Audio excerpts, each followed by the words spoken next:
Good morning to you. We have a new mascot. There is the look of the new Gallatin High School Raptors. Also, the school board talking about enrollment. The numbers continue to grow for the Bozeman school system. We'll have a complete report on that one coming up in just a moment as well.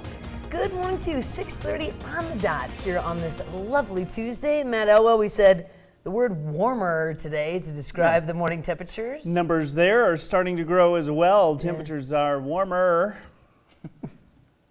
I don't know. I do have trouble saying that when it's, 14 or 15 degrees. Yeah, it's still very chilly. You want to bundle up as you're heading out the door, have a couple of layers on. There are some milder temperatures expected across the area throughout the afternoon, eventually topping out into the 40s. Now, tonight there may be a few snowflakes fluttering through the air. We're, of course, going to talk more about that, what you can expect heading through the week into the weekend. Much more of that, of course, coming up in just a few minutes. I know you're struggling. It's always hard to come up with some positive numbers when you're talking about the middle of January. I know, right? In November. Yeah. That's 6:30. Top news this morning. Big news about enrollment numbers coming out of the Bozeman school board meeting last night. That's right. MTM's Gabby Crevitt was at last night's meeting and has all of our details. This year's enrollment numbers for Bozeman Public Schools have been released, and the school board met to discuss the significance of these numbers and what they mean for the future. According to a report from the Bozeman Public Schools, student enrollment increased from October 2018 to October 2019, putting the district at an all-time high of 7,111 students. Middle school enrollment increased from last year by 90 students, which is the largest increase of any level. Kindergarten enrollment increased by 43, and the high school saw an increase of 36 students. Keeping up with the growth is a challenge. I mean, we're growing, kindergarten through 5th grade, we dropped 10 students this year, but middle school, high school, we're growing. Enrollment numbers prompted the discussion of when the district would be ready for Elementary School 9. I guess we were hopeful that we would have an answer to, when to ask for Elementary 9 and when to build Elementary 9, and this data really doesn't give us a real clear answer yet. We always want to be real cautious about building too fast. We don't want to overbuild. The school board says a new middle school is about 5 years out, but the new Gallatin High School is coming at the perfect time. So we've been really trying to keep an eye on the enrollment numbers. There's a lot of exciting things taking place getting ready for the school to open. In Bozeman, Gabby Crevitt, MTN News. And speaking of Gallatin High, after 6 months waiting, Bozeman School Board released the mascot logo. There it is. That's the design for the new high school. Local company Classic Inc. came up with the design for the Raptors. Now, after working with future students and faculty of new Gallatin High School. Meantime, students at Bozeman High are also working on a new video to unveil the new logo for students who will be attending Gallatin High School next year. And the Bozeman Police Department says a suspicious person was seen interacting with students last Friday. This happened in the afternoon near a Bozeman High School roundabout on 15th Avenue. Officials say the man interacted with 2 students before taking off on a bike. He's described as a skinny white male with long red and gray beard and a flannel shirt. Anyone with information on the suspect being asked to call the police department.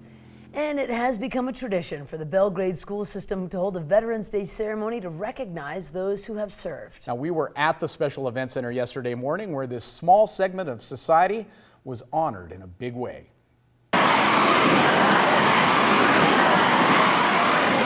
Every Belgrade school student, kindergarten through 12th grade, doing a small part to recognize the service this group of veterans provided for them and us. The group is small, but its work has been mighty. If you take all the veterans, including active duty, National Guard, military reservists, we constitute only 3% of the population of the United States. Because of this, the other 97% of American citizens are free to pursue their unalienable rights. Bless America, my home, sweet home.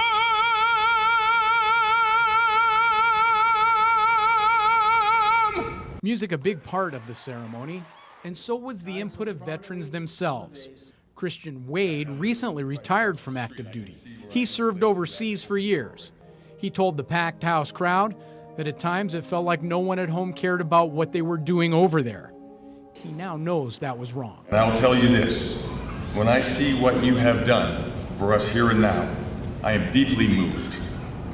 immensely grateful, and greatly reassured. Gold Star families also recognized during the ceremony. It's a club no one wants to belong to. Families who've lost loved ones in the line of duty. These families honor the service that their loved ones lost their lives providing. Fathers, mothers, sons, daughters, even twin brothers. A bad day in this country is far better than most days just about anywhere else. And this reality is only possible because of the great men and women who served in this military throughout the history of this great nation. Thank you for taking the time to honor these great heroes and those, like my brother Nick, who have given their lives for us. In Belgrade, Chet Lehman, MTN News. Oh, now also recognized during the ceremony, Staff Sergeant Ernest Hoffman. That's him right there. Hoffman understands what it means to be a veteran better than anyone else in the Treasure State. He is Montana's oldest living vet. Staff Sergeant Hoffman is 105 years old. Wow. He's been attending for a number of years to that Belgrade ceremony, and he is doing very well. That's incredible. Isn't that awesome? Wow, that whole ceremony just gives me goosebumps. Very well Listening done. to Sydney play taps. Shout out. Now to continue this, children at Gallatin Gateway Elementary School honored some local vets yesterday as well. Take a look. Yeah, the children sang, heard military history of vets at the ceremony. They made presentations of poppies to veterans and initiated drives to help homeless and struggling vets. Veterans from the Army, Navy, Marines, Air Force, and Coast Guard were all present, and each told students about their experiences in the military. These days are pretty special, and this valley is amazing how they honor our veterans year after year. The thank yous go a long ways. It's pretty emotional for some of us. And to see these kids honoring veterans is inspirational. That is a fact. Many of the veterans at the event also served as the honor guard for that ceremony. Shifting gears just a little bit, a well-traveled bridge leading to Glacier National Park, dedicated in honor of hundreds of fallen Flathead County soldiers. Many gathered at the South Fork Bridge in Hungry Horse, unveiling the new Veterans Memorial. Michael Shepard, a Vietnam vet and 40-year resident of Western Montana, read the names of fallen soldiers in that dedication.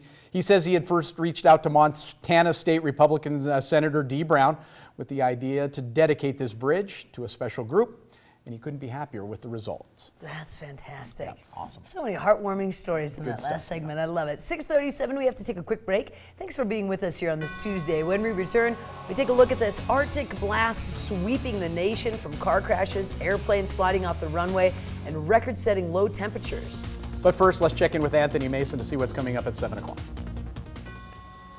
Good morning. Ahead on CBS this morning, a powerful winter storm smashes hundreds of records from Texas to New England, and it's not over yet. We're tracking the system and the travel disruptions affecting thousands of flights. Plus, a new report claims Google has secretly been collecting the personal health records of millions of Americans. Why the company says it's not breaking any laws with the massive project codenamed Project Nightingale. We will see you at 7.